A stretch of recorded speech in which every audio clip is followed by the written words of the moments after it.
people. I'm back, another Coffee with Carissa business review and growth strategy session video type thing. Right, so today we're going to review a beauty salon or a hair salon, which is something that I do have a lot of experience with because I had one myself and a lot of my clients are in beauty and hair. In this video we're going to be saying how to get this business from currently about $1,000 a week to about $3,000 a week. I've just had a read through the email, I've got some ideas, so we'll get straight into it.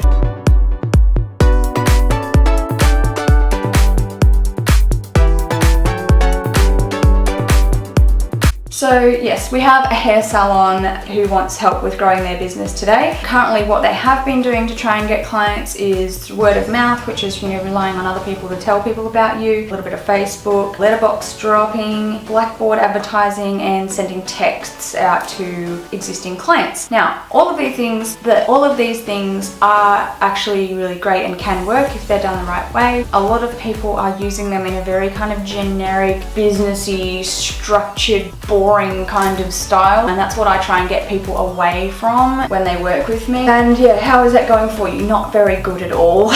So her business isn't growing, it's died. She's trying to bring it back to life.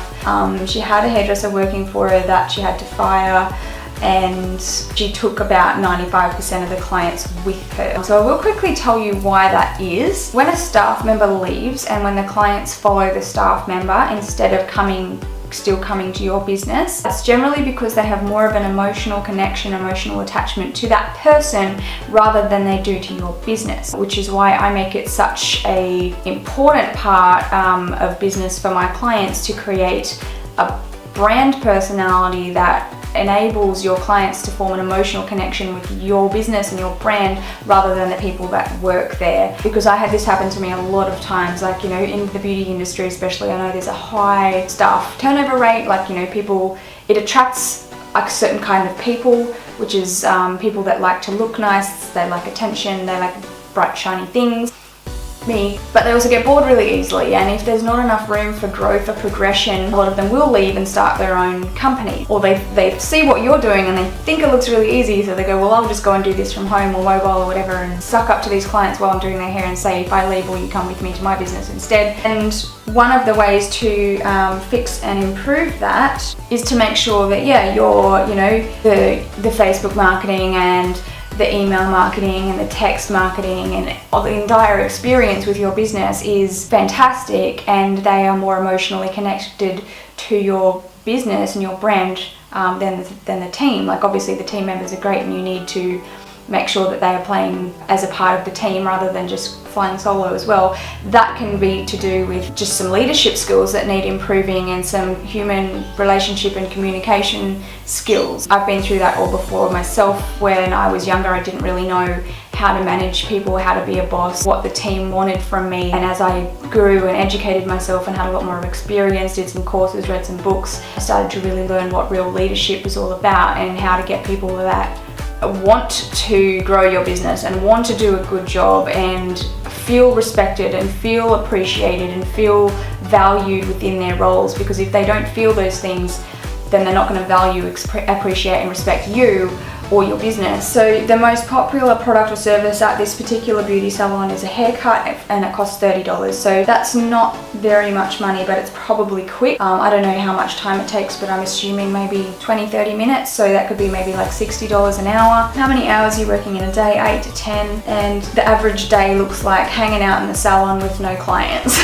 which I shouldn't laugh at. It's not a nice place to be in, and it can be really stressful. Dream lifestyle looks like having a business running successfully and smoothly without the owner in it. So yes, this is something that I have achieved myself, so I can give you some tips and advice on how to do that, and to be able to have 2 full-time hairdressers and an apprentice and be able to pay bills, and I assume yourself as well. First of all, the number one absolute best way to get new clients into your business is to have an amazing offer. And I'm not talking about a super special price. I'm talking about something that is just awesome and different, something that's unique from everyone else in your industry that's doing the exact same shit. Because they are. People just copy what other people are doing even though no one knows what they're doing. So gotta think, I hate the term think outside the box, but it applies. You've got to go I was a customer, what would I want from my beauty salon? What would I want from my hairdresser? What would make me go, wow, you know, I want to go back there more often. I want to get that service again. I want to tell everyone about this. It's amazing. So try and get super creative. If you're doing a lot of haircuts and you're doing $1,000 a week, then that's 1,000 divided by 30. That's 33 haircuts in a week divided by 5 days a week. That's 6 haircuts a day.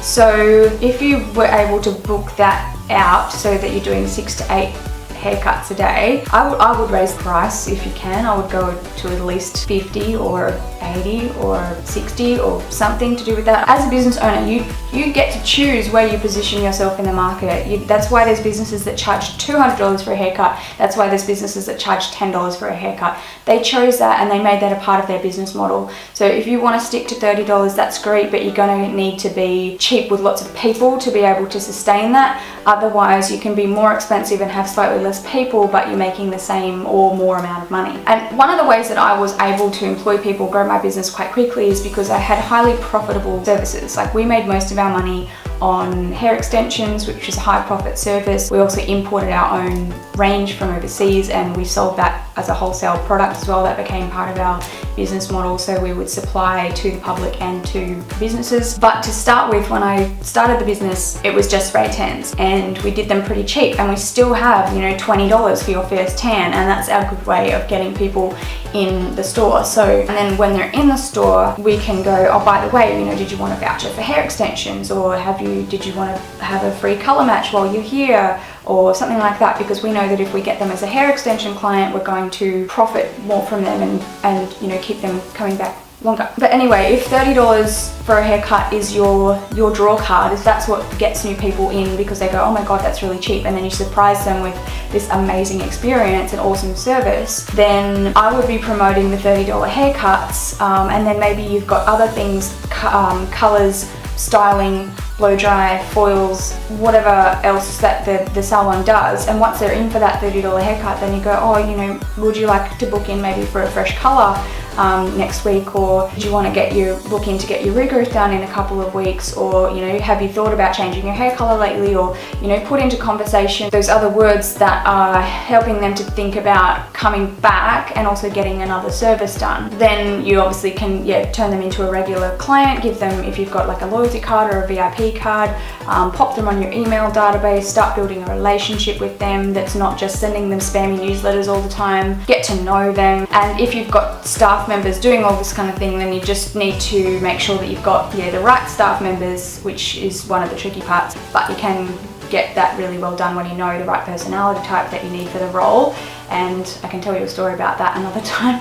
I realized at one point that I kept hiring people that were the same personality type as me, and that's why, because obviously when you meet people that are like you go, I like this person, they're like me, but they're also the kind of people that can't just do the same boring things, well, not boring, but the same roles every day. They're generally a little bit entrepreneurial. They're the kind that are going to go and start their own businesses. So they might be good with the clients and the high energy and everything to start with, but then when that wears off and they get bored, they're going to F off and do something else. So when you know what kind of personality type you need in the role, you can hire people that are not the same personality type as you, but they're going to stick around longer, or the people that are more likely to have a job and they want to keep you impressed and they want to keep the customers impressed rather than just focusing on themselves all the time. So there's different kinds of people, and you can choose once you know what you want. To get to $3,000 a week, you either need to do 100 haircuts in a week, which is divided by, and I know haircuts are pretty much just pure time, like pure profit, because it's just time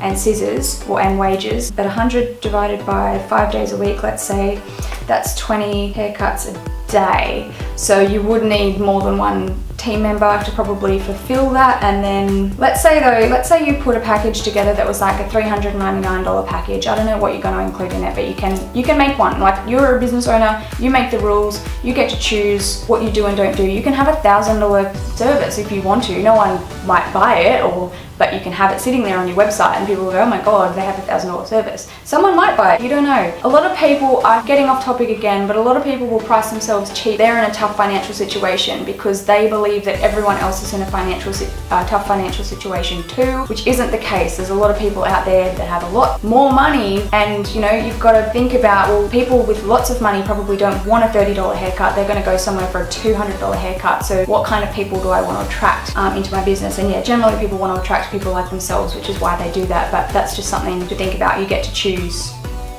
You get to choose. If you had a $399 package deal, my business sells things for over $500, takes an hour, it's totally possible to do. Hair extensions, for example, are a good profit maker, or you could sell like clip-ins and apply them, or you could do styling, or you could do package deals for weddings, like everyone comes in.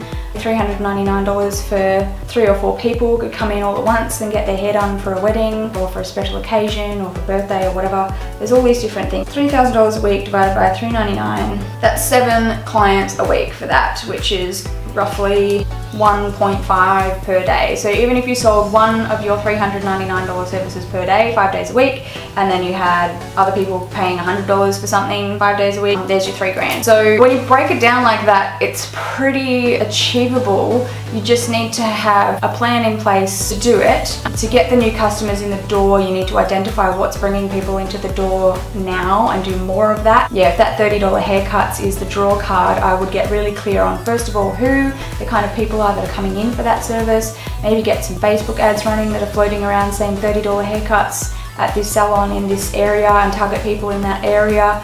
We do some flyer drops around the town. See, what most people do when they do flyer drops, and I've made a video on this previously, is they have a whole list of their services and they have their logo and they have their phone number, and it's boring as hell. So what you need to do is have a really great offer on the flyer that people are going to actually come in to bring the flyer into your business. So if it's $30 haircuts, normally $50, right? So if you raise your prices, then you've got room to do that special discount thing, you know, valid until X date if you want to do that, or valid for 2 weeks. You don't even have to put a date on it. You can say valid for 2 weeks, and then they'd see that and go, oh, I have to go in and get a haircut now, I'll call the number.